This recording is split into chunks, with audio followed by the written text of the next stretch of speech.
Measures of central tendency MS 8 unit 7।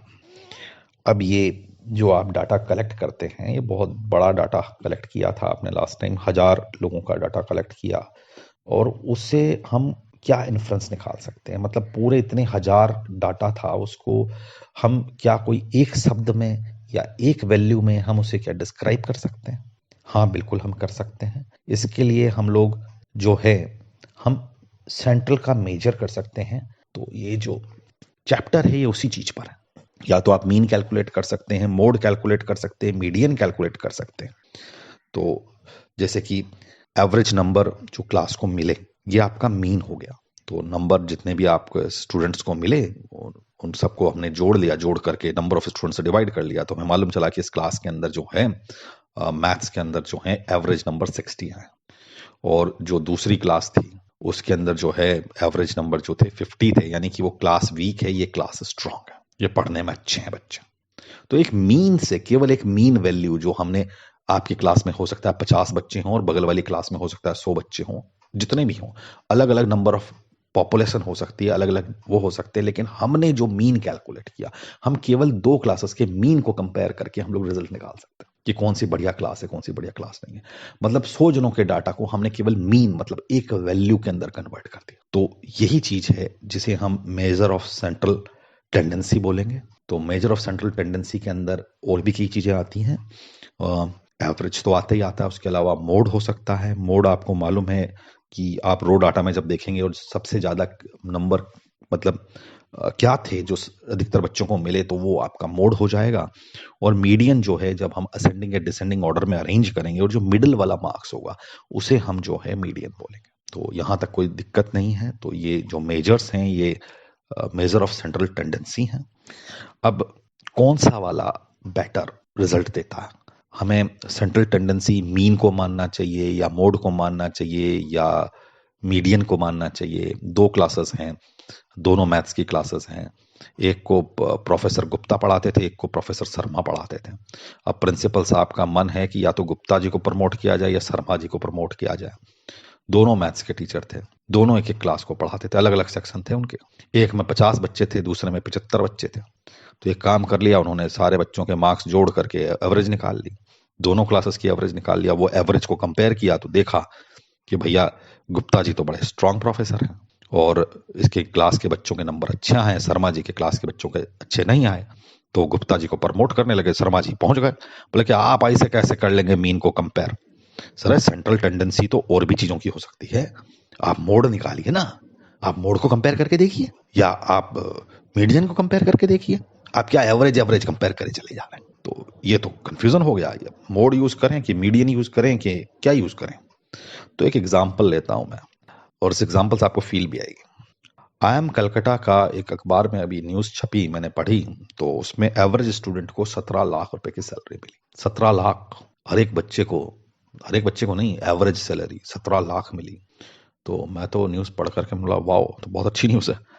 तो class में 50 बच्चे हैं, आगे जो न्यूज़ थी वो इस तरीके से चली कि 50 बच्चों की क्लास के अंदर 17 लाख की एवरेज निकली है बच्चों की सैलरी की, और 5 बच्चों को 1 करोड़ रुपए की सैलरी मिली। मैंने बोला वाह, क्या चीज है, मजा आ गया।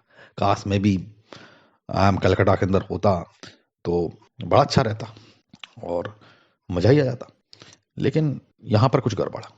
ये जो 5 बच्चों की सैलरी है, जो 5 करोड़ रुपए की है, इसने बेसिकली एवरेज सैलरी को इंक्रीज कर दिया। अब इन 5 बच्चों को हम जरा लिस्ट में से निकाल लेते हैं। तो सबसे पहले तो हम देखते हैं कि 50 बच्चों की अगर 17 लाख की एवरेज सैलरी थी तो पूरी क्लास ने कितना कमाया? 8 करोड़ 50 लाख रुपए। अब उसमें से 5 बच्चों की हम लोग जो है सैलरी जो है वो रिमूव कर लेते हैं, तो 45 बच्चे बचे और अब सैलरी बची 3 करोड़ 50 लाख रुपए। अब दोबारा से हमने एवरेज कैलकुलेट करके देखा तो ये तो एवरेज आई 7.7 लाख रुपए, 7.8 लाख रुपए पकड़ लीजिए।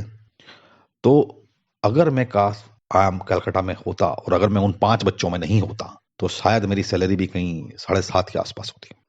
तो ये जो है, इसने एवरेज कैलकुलेशन के अंदर जो है वो इन 5 बच्चों को इंक्लूड कर लेने से प्रॉब्लम हो गई है। ये इसका मतलब ये है कि इस डाटा का जो मीन जो है, that is not the true representation of the central tendency. तो क्या किया जा सकता था? हम ये बोल सकते थे कि भैया एक काम करो, प्लेसमेंट सेल वालों को बोलते हैं कि भैया मीडियन सैलरी बताओ। तो मीडियन सैलरी बताता तो वो उन स्टूडेंट्स के जो सैलरी जो हैं उनको वो असेंडिंग या डिसेंडिंग ऑर्डर में अरेंज करता और सबसे मिडल वाली वैल्यू उठा करके आपको बताता। इससे फायदा क्या होता कि जो आउटलाइनर्स थे ना वो क्लास में निकल जाते।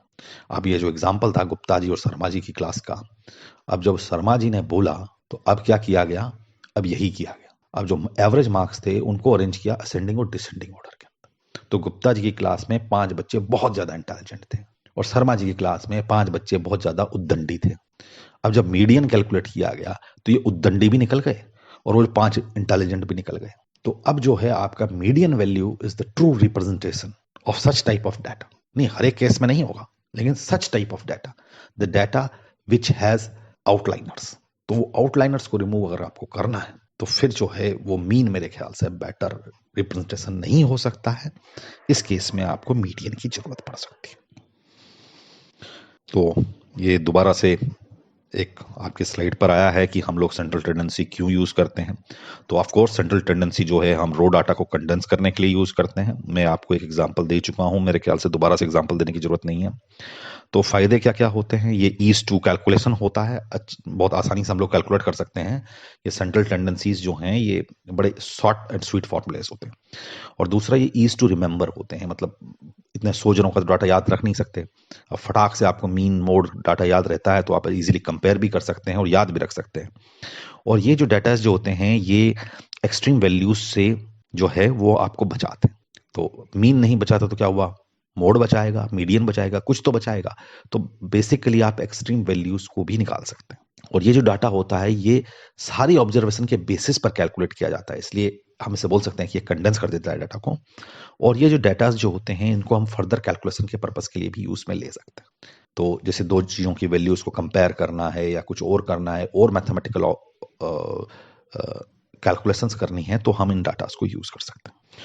तो मेजर ऑफ सेंट्रल टेंडेंसीज क्या क्या होते हैं? मेजर ऑफ सेंट्रल टेंडेंसीज आपके हो सकते हैं अर्थमेटिक मीन हो सकता है, मीडियन हो सकता है, मोड हो सकता है, वेटेड अर्थमेटिक मीन भी हो सकता है, क्वांटाइल्स भी हो सकता है, ज्योमेट्रिक मीन भी हो सकता है, हार्मोनिक मीन भी हो सकता है।